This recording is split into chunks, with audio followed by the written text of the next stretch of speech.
Is Kirk Cousins really the perfect bridge quarterback for the Raiders? And more importantly, what can he actually teach Fernando Mendoza? Well, today, that's what we're going to find out. Raider Nation, what's good? Jesse Merrick here. Welcome into another episode of the Silver and Black Sports Network podcast presented by Prize Picks. That's right, we got a title sponsor now. We'll tell you guys a little bit more about them later on the show. But first, let's talk about the Kirk Cousins move. Because if the Raiders got this one right, they didn't just find a bridge quarterback. They found the perfect guy to help groom their quarterback of the future. So to break it all down, we're bringing our guy Matthew Coller from Purple Insider back into the fold. He covered Kirk through his best years in Minnesota, including his time with Klint Kubiak, so he knows exactly what the Raiders are getting from him. And more importantly, what Mendoza can learn from him as well. So today we're diving into why Kirk has had success in this system, what he still has left in the tank, and why this pairing with Mendoza makes a ton of sense. But before we get there, you guys know how we do it. It's time for our question of the day, and I want to know, how long you think Kirk Cousins starts for the Raiders? Are we talking half a season, the full year, or does Mendoza take it in camp? Drop your answers in the comments, and if you're new here, now's the time. Smash those like and subscribe buttons, and join the rest of Raider Nation who's rocking with us. And don't forget to check us out online as well at silverandblacksportsnetwork.com and subscribe to our free Raiders newsletter. It drops every Friday morning. And with all that, guys, out of the way, now let's dive into why Kirk Cousins might be exactly what the Raiders need right now.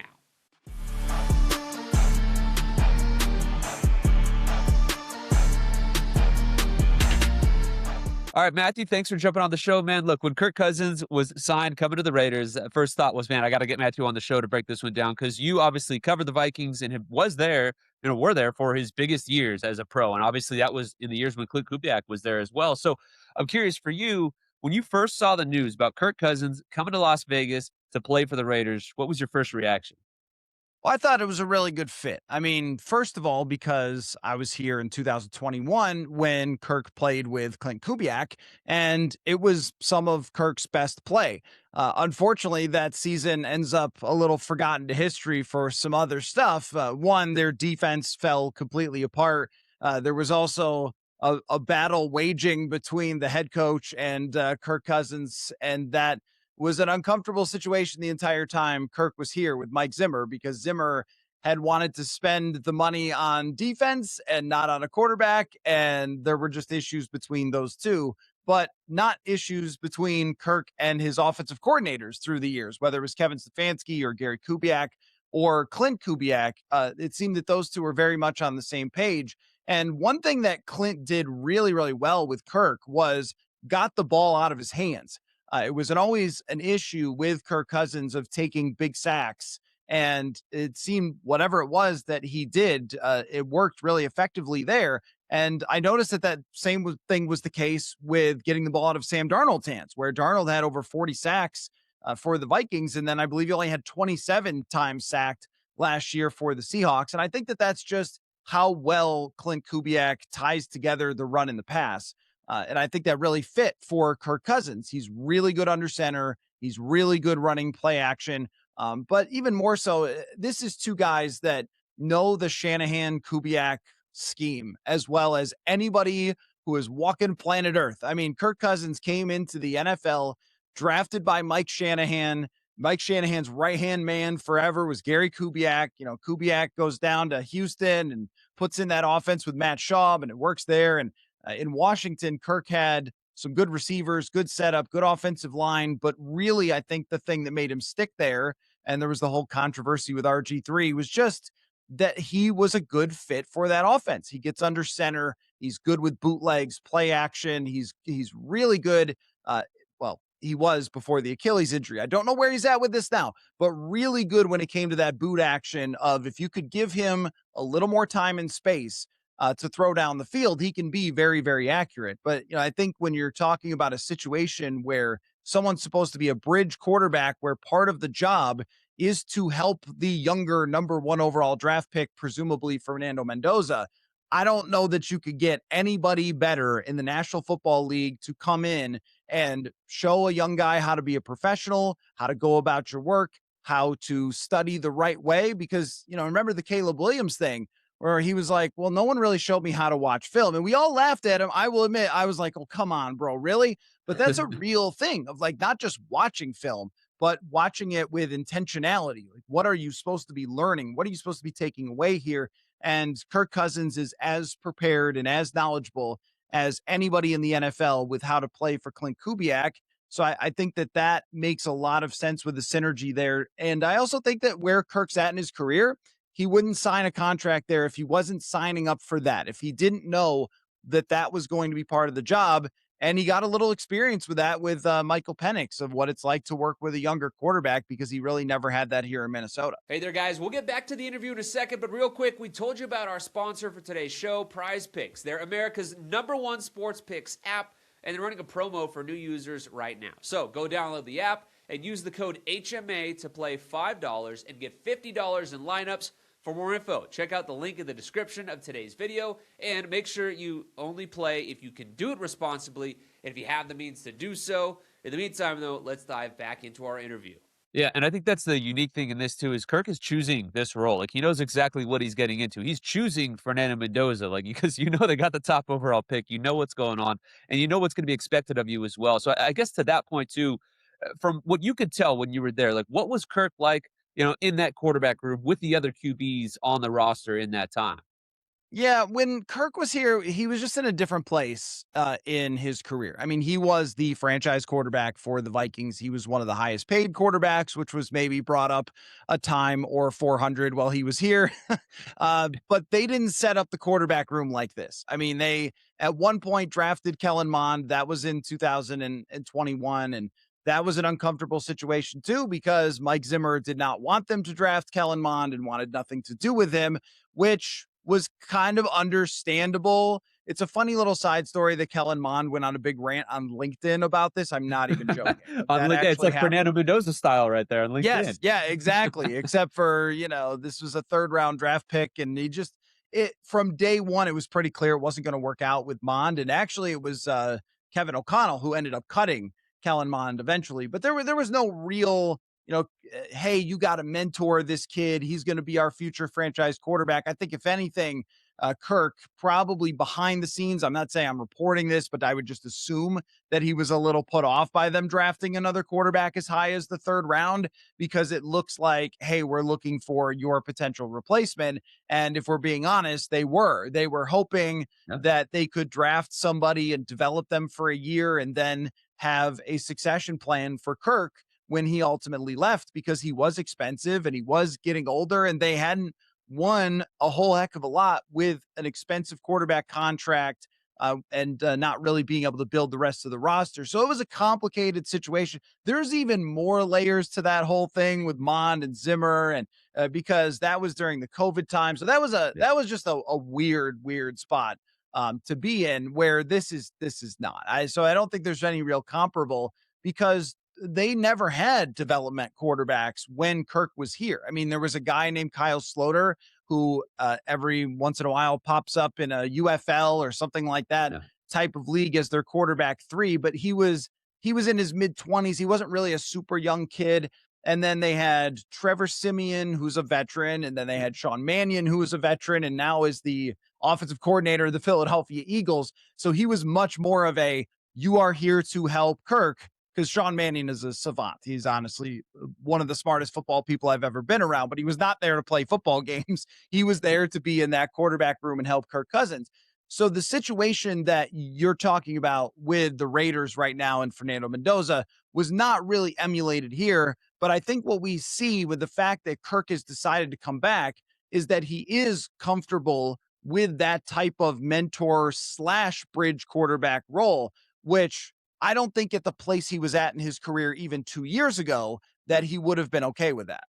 Yeah, when you get the kind of contract that he got going to Atlanta, that's obviously a different story. Everybody shocked by that move. And obviously, look, if the Falcons don't take Penix Jr., there's a world where the Raiders possibly take him, and none of this ever transpires. You know what I mean? So, yeah, it's just crazy the way the world works. And again, a different situation for him there. And like you said, the perfect situation for Fernando Mendoza to come into. And look, there's a chance that Kirk does start right away, and I do believe that he will. And then there's a chance he starts the entire year, and we'll get into that in a second here.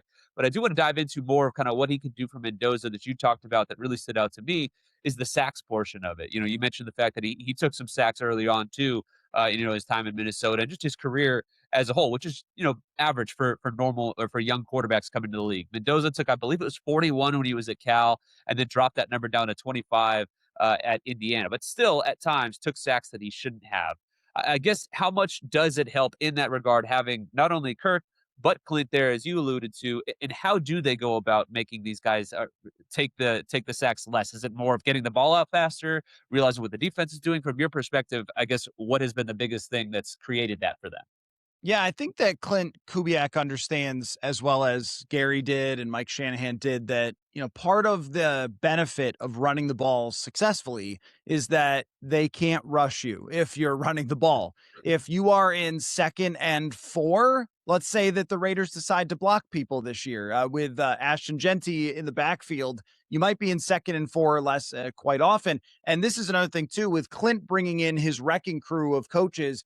Nobody knows how to coach an offensive line better than these guys on what they do. The outside zone stuff, this is their wheelhouse. Yeah. And bringing Rick Dennison along, right? Am I right on that? He Oh, yeah. brought Rick along. Yeah, he managed to get Rick That's in. a Yeah. huge deal for the Raiders that they brought Dennison along. He is as good as it gets for an offensive line coach. So they're going to teach that whole system that helped a lot of immobile quarterbacks over the years be protected better. I mean, Sam Darnold had this tendency, not that he's immobile, but he's not like a running, true scrambling quarterback, but he had this tendency to like kind of run backwards and take these big catastrophic sacks. And he didn't do that very often when he was in Seattle. There also wasn't a lot of times where he was in 3rd and 13, where he's dropping back and having to make some sort of wild play to keep a drive going because the run game was in a constant state of churn. And they're always in those 2nd and short, 2nd and medium type situations where you can run play action, you can run bootlegs, which if you run play action, naturally the offensive or the defensive line has to slow down a little bit, right? Like, because they have to respect the fact that Ashton Genty might be getting the football here. And I think that holds up the defensive line. It keeps guys from pinning their ears back. So schematically is really the biggest deal here. The other thing I might say is that any mistake that's ever happened on a football field, that by the time you get to 37, it's been made by Kirk Cousins. Now, he Yeah. played really, really well as a Minnesota Viking. It was the contract situation that was a lot of focus, but if there was one big criticism of him, it's that there were so many key spots throughout the years. You need one drive here, you need one pass here, where he took sacks and where he took strip sacks. And I think that there is some ability to teach through the mistakes that you've made as well, because it's so much better in the NFL to throw the ball away, to dirt the football, than it is to take that huge sack. And in a lot of cases, the people who have studied this statistically will tell you that sometimes a 10 or 12-yard sack can be worse than an interception, depending on where the interception is on the field. Because they're usually these huge drive killers that force you to punt the football. So I think that there's a lot of experience there, but this is going to be a major priority of Klint Kubiak. If you know it, Klint Kubiak knows it about the issues with Fernando Mendoza. And maybe what often happens is when guys take a lot of sacks is just trying too hard to make something happen, where it's like simplify, check down. And I also think that Klint was really, really good. And that whole family is really, really good with screens. And you see this with Kyle Shanahan in San Francisco, screens and low crossing routes and things like that. Things that basically, as a quarterback, you have to get rid of the ball quickly on a screen.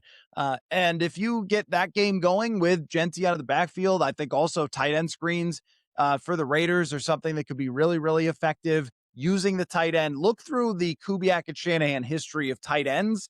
And that's another thing that, I think Kirk has done well throughout his career is use the tight end position. So there's so many different areas where Fernando Mendoza can take away. You could probably point to almost anything. And with those guys, with the way quarterbacks talk to each other, it's, hey, on this very specific concept versus this type of coverage, this type of look, where are we going? How are we managing this?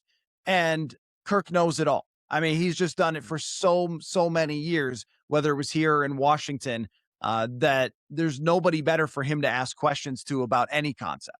No, it's true. And I even see, too, and I'd love your thoughts on this. There's a bit of similarity, too, in the way that Mendoza and Kirk play, right? I mean, I guess, like, what are the similarities you've seen from the bit that you watched Mendoza. Obviously, you guys aren't looking for, well, actually, you guys are kind of looking for a quarterback, but now Kyler Murray shows up there. But, in terms of the similarities that you've seen between Kirk and Mendoza, and again, how that kind of plays into what Mendoza can learn from Kirk, really. Yeah, the biggest thing for me is that, Mendoza, I think anyone who compares him like 1-to-1 to Kirk is maybe a little bit off because Yeah. I think Mendoza does have a stronger arm. He's certainly much bigger than Kirk. Like Kirk is like 6'3", but Yeah. Mendoza's 6'5". He is a huge kid. And I Big think body. with the young legs, there's a little more mobility there. Maybe Yeah. shouldn't throw his body around the way he did to win the national championship when you get to the NFL. But there's some differences there. But I think that fundamentally, what you know about Fernando Mendoza is that he is going to be a pocket passer. And if he's going to win in the NFL, it's going to have to be about timing and rhythm and accuracy and anticipation. And this is how Kirk Cousins has made an entire career. Because if you look at it, and every once in a while when he was here, I would cite this statistic out of maybe frustration that he wasn't more of a playmaker. But Kirk, when he was the starting quarterback for the Vikings, there's a statistic, maybe you've seen it bounce around, called relative athletic score, Oh, yeah. which is basically taking the combine stuff and putting it together and making it out of a 1 to 10 relative to your position, right? Kirk was, when he was playing, the second lowest score in terms of athleticism in the NFL. I think that Nick Foles was the only one that was actually a worse starting quarterback at the time when I I remember was gonna looking ask at. maybe if Brady was, because he's also now in house with the Ray. I was wondering, Right, I where he think stacks up. yeah, Brady might have played so long ago they didn't even have the relative athletic score for him. But right, yeah, maybe it would have been Brady, maybe it would have been Nick Foles. Like those are the Yeah. only guys that had lower scores. So in order for Kirk to become a successful starting quarterback in the NFL from a fourth round draft pick who wasn't picked high in part because of a lack of athleticism, he had to master every single detail of being a pocket passer. And so that starts with timing. It starts with understanding every detail of a playbook. It's being extremely coachable. And then it is understanding what defenses are doing. And I think that right now, the NFL is as hard as it's ever been for young quarterbacks to step into because deception is king with coverages. And this is not going to change. This is not a trend that's going to disappear. This is going to go No. on forever. Is that these defenses now, and Brian Flores does it here in Minnesota, they are showing you something pre snap completely different than it's going to be post snap. And that's almost every passing down. And this is where, when you hear the old quarterbacks say, well, I knew the coverage before they even snapped it.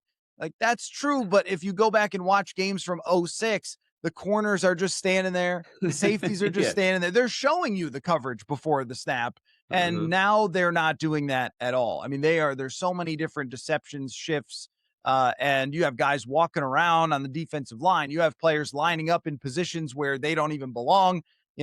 Outside linebackers rushing the middle, stunts and twists are up at their highest rate that they've ever been.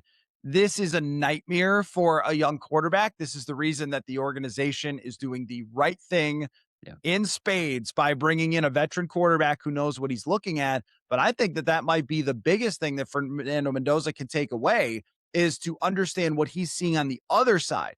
Anybody can get the play call. We're always amazed when we hear a quarterback give a play call. Like that's their job. They should know how to give a play call. Yeah. And so but he could give a play call in the huddle. He can walk to the huddle. He can figure out his cadence. He can take a snap. But if you don't know what's going on the other side, right, then there's only so much. And I know that there was this big discussion last year about, different types of reads and Yeah. stuff like that. There's only so much you could do as the coaches to simplify it and make it easy. At the end of the day, that guy's got to see it.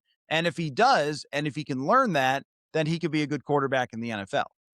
Yeah, no, true, and that's like, this is a more like pure progression type of scheme that they're gonna be Yeah. stepping into, but the good quarterbacks out there have to be able to do both in terms of the coverage reads and pure progression. I think that's something Mendoza was able to do in college, that with his processing and stuff of cutting off sides of the field and all those things. He's gonna do that in the league, but to your point, disguising is at an all-time high right now, and the level that they're doing it on the defensive side is next level. So that brings me to the point now of what the Raiders are getting Kirk Cousins, because I think a lot of the national narrative right now, some guys are saying like, oh, he's a great backup and all this stuff, and it's like, no, no, no, no. Like, if you listen to Kirk if you listen to Klint Kubiak, there's so many K names, this is going to be hard to do all year long. Klint Kubiak, he said at the owners meet or at the annual meetings there, he was saying like, we in a perfect world would love to see a guy come in and sit behind a grown man, learn the game from like an adult who's been there, done that. And then what happens a couple days later? Kirk Cousins comes in. The GM John Spicek continuously has said we want to make it as easy as possible on the next quarterback, on a young quarterback. Take all the pressure off, all those things. Again, you hear those things, see that bring Kirk Cousins in, that tells you that they want him to sit at least probably 4 to 6 games, very likely more. So there's a world where Kirk Cousins is the Raiders quarterback for at least half the year, if not possibly the full year too, the way that contract is running. So I'm curious to you, which I know he left Minnesota for the last 2 years, but obviously you watch the league, you cover the league as a whole and Minnesota too, specializing in that. So what are the Raiders getting in Kirk Cousins right now as a starting quarterback? Well, the way I've always looked at Kirk is that he is kind of the reflection of what you have around him. Uh, So when the Vikings had an offensive coordinator who did not work well with his skill set, John DeFilippo in 2018, they ranked, I think, 21st or something in passing expected points added. And then they bring in Kevin Stefanski and Gary Kubiak and Klint, and they're a top 10 team passing EPA for the next 3 years. I think it's got to be the right situation, which I know that it is from a coaching perspective. But that offensive line has to block. And if that doesn't happen, you're in a lot of trouble because he wasn't mobile when he was here. And I don't mean to keep like hammering on that, but he can't escape anyone who's coming at him in the NFL right now. And there were a few key moments in his career in Minnesota where if he just had a little shade of more mobility, he probably makes a key play and they win a playoff game or they win a game to get in the playoffs or whatever it is. And it's less now because it's, post Achilles. I would expect that you're going to get a lot of short passing from him. In Atlanta, they threw a lot to Bijan Robinson, which will work with Ashton Genty. Yep. They threw a lot to Kyle Pitts, which will work with Brock Bowers. He's going to manage the game like to a T. And at 37 years old, I don't think that he wants to take too many mega hits. He took them all when he was here, and I give him a ton of credit. Tough as absolute nails. He played every single game until he literally tore his Achilles. And so, I mean, he took some of the biggest hits. He played with broken ribs in 2012. This is a tough guy who's going to make sure that he's out there, but also he's going to want to get the football out of his hands. I don't think he's going to want to sit in there 1, 2, 3, 4, go through I think it's like 1, 2. All right, let's just get rid of the football and try to keep the train on the tracks. One thing it should allow, though, is for the team to be able to evaluate everything they have. Which I think is important for a team that's in this position. Like you kind of have to walk before you can run if you're the Raiders. This organization has just decided, it seems this year, in my view, to be a serious football team. Yeah. When you hire Klint, when you bring in his group of coaches, when you're drafting number one and you're getting a veteran quarterback like this, all the right moves for them. You're going to coach the offensive line, not with somebody's kid, but with somebody who's proven over the last, 20, 30 years of football. Like you're a serious football team now, but that doesn't mean you're just going to go destroy the entire AFC West, which is a nightmare to be in. So what you're looking for is who's going to be here, who's going to be a part of this, what receivers fit in what roles, stuff like that, and then bring Mendoza along behind him. I mean, Kirk is good enough to keep you in the conversation in games. Like he's going to win games because he's always done that. I just wouldn't expect that he's going to take this franchise and be like, okay, now you're a Super Bowl contender because you have Kirk. But I do think it's unlike with Geno Smith, who seemed to be an awful, atrocious fit for what was going on there last year. And then if you're going to have Geno Smith and no offensive line, you are just begging to be sacked 50 times. I mean, that's just the worst quarterback in the world to have with no offensive line.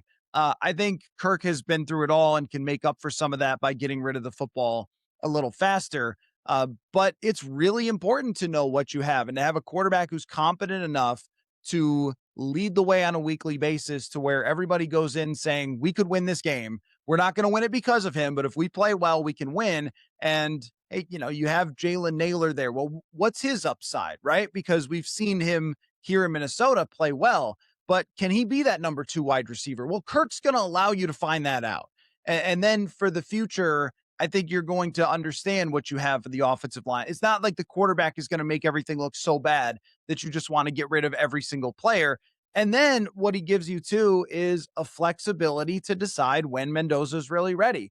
I thought that the team that handled this the absolute best of anybody recently was the New England Patriots. And it's funny they ended up firing, Gerard Mayo, but it was really Yeah. well done. They had Jacoby Brissett in there, a serious quarterback who can give you a chance on a weekly basis.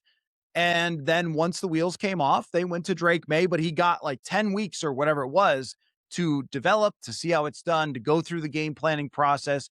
And also, I think another thing too, and maybe Mendoza is built for this and maybe not.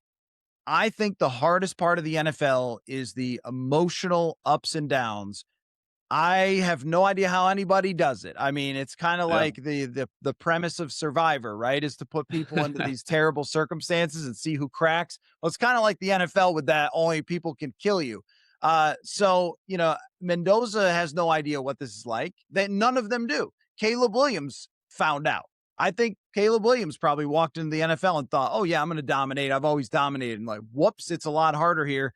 And we saw it from JJ McCarthy. It was a huge struggle in Minnesota for him to deal with the criticism, the ups and downs. It's pretty darn tough when you wake up in the morning and 4 former players are on ESPN blasting you for how terrible you were on Monday Night Football the night before. So I think watching how Kirk navigates that is going to be really important, because this guy has taken every arrow, every sledgehammer, every criticism that you could ever throw at somebody, and he's just kept going. And one of my biggest compliments always to Kirk was he could have the worst game, and the whole world. Like, I remember this specifically just to show you how good Kirk is at focusing. In 2019, they played this terrible game against the Bears. Chase Daniel came off the bench and beat them. And Kirk was awful. And he had this throw that he missed to Adam Thielen that might have changed the game. And after he apologized for missing the throw, said he apologized to Adam Thielen, for whatever reason, this ticked off the former players on ESPN. They went on, I think Ryan Clark, I don't know who it was. And they are just destroying Kirk Cousins for like 15 minutes straight. And then that week, Stephon Diggs does not show up at practice because he was so mad about what happened with the game plan or whatever else it might have been with Stephon Diggs. And so he doesn't even show up. Then he comes to practice after skipping and does a press conference with us, more or less says that he wants to be traded. And the next week, Kirk has one of the best games you'll ever see, destroys the New York Giants, and was great. It's like all that stuff could have melted him, and yet it made no difference whatsoever. And there's probably 10 other examples I could talk about of moments that it was really low and it looked like it was just over, and he found a way to get them back in contention or get to the playoffs or whatever else. And they made the playoffs that year and he won a playoff game. Yeah. And not only that, just to add to the story, if you have time, going into the playoff game, they're playing New Orleans. It's Drew Brees. I mean, that group is still, really, really good in 2019. All-time great quarterback. Before the game, there is a report that if the Vikings lose the game, that Mike Zimmer is going to be traded to the Dallas Cowboys. So if you lose the game, now this may have made Kirk want to lose the game. Yeah, I was going to say that could go two ways. Right, yeah. But if you lose, think about this. If you lose the game, they probably don't extend Kirk, and he knows that if they lose the game, they're gonna trade the coach or fire him, and then he's probably not getting an extension in Minnesota. His total life could change, and he goes out and plays a phenomenal game, has 2 terrific throws to win it in overtime against this great New Orleans team, and it's like that's Kirk. Is it nothing that's going on outside the building or the criticism or anything else is ever going to throw him off? And that is a skill that is learned. I don't think it's innate. I think that it's something that Mendoza can see the best from him from this. I really do think it's a great pair beyond their natural things that are similar about them visually. Yeah, no, and there are so many similarities, so many differences, but like you said, I think the most important thing is in the NFL, so much of the game is mental, which I know is so cliche to say, but to your point, and that's why I love that you tell those stories, is the fact that Kirk has literally been there, done that in just about every situation, the good, the bad, the ugly, getting criticized for the way that he plays, the way that he is in the media and all that stuff. Because Mendoza's gonna get that as well with his personality and everything too. So like I just think on so many levels it makes so much sense for the Raiders. And like you said, they're making the right choices. And for so many people on the outside looking in, they're like, "Whoa, wait, what? Like, this is the Raiders doing these things?" So, like, I think it's big that they're doing that. Thank you so much for detailing all of this with us, Matthew. Obviously, you are so tapped in on Kirk, the Vikings, everything like that. So I knew you'd be a great outlet to dive into what Kirk is bringing to the Raiders. Before we do get you out of here, let the folks know where they can find your work and what you got cooking draft wise, because I know that's the big thing right now. Everybody wants to know what's going on with the draft. I know the Vikings and the Raiders, different positions and different situations draft wise, but that's still interesting stuff for everybody involved. Yeah, I mean, really, the draft prep is just every day now, doing simulations, reading mock drafts, trying to Yeah. figure out where these guys are going to go. And I mean, we honestly have no idea. Like, no, they're number 18 overall, which is a weird place to be because you have to rely on 17 other teams and what they Yeah. do ahead of you. But also, the Vikings have a lot of different positions that you can make a really strong case for, which has not really been the case in recent years. It's Yeah. more been, okay, well, they have to draft a quarterback, and that's where they end up with McCarthy. Or they last year it felt like they really had to draft a guard and they went and got one. And this year it's like, well, everyone's mocking him one guy, but I don't know that that's going to be actually true. So we'll see. But Yeah. Purple Insider is the place that anybody can find it with a Google search if they are interested in Vikings coverage. Awesome, Matthew. Thanks again, man. We really appreciate the time. Can't thank you enough. Anytime, man. Hey, good stuff with Matt there, guys. That's going to do it for the show today. We'll catch you again on Thursday. We're actually bringing in Marshall Newhouse from the Just Win podcast, former Raider as well. He's an offensive lineman, and he's going to help us dive into the offensive line. Shocker there, right? But look, this has been a long time coming to take a look at this Raiders offensive line. We know they're taking a bit of a quote-unquote gamble with them, at least right now as things stand for the draft. We hear him talking all about how much they like the situation that they're in. They like DJ Glaze and Charles Grant, and this staff thinks that they can get more out of that offensive line. Well, Marshall and I are going to be diving into exactly what this offensive line is going to be tasked with in this Klint Kubiak scheme. We hear about the wide zone attack. Well, what exactly does that mean for all the offensive line? We're talking about the center, the guard, and the tackles as well, and specifically what it's going to look like for DJ Glaze and also Charles Grant on the right side there. And on top of that, Caleb Rogers. How do all those guys fit into the fold here with this new scheme coming over? Are they a fit for it or are they not? Can they do what they're going to be asked to do in this one? And why exactly does Marshall think that this staff thinks they can get more out of those guys? So we're going to be diving into all of that and more on Thursday's show, which we drop in at 10 a.m. as always. So thank you guys for watching and listening, and we will catch you again on Thursday. Take it easy, guys.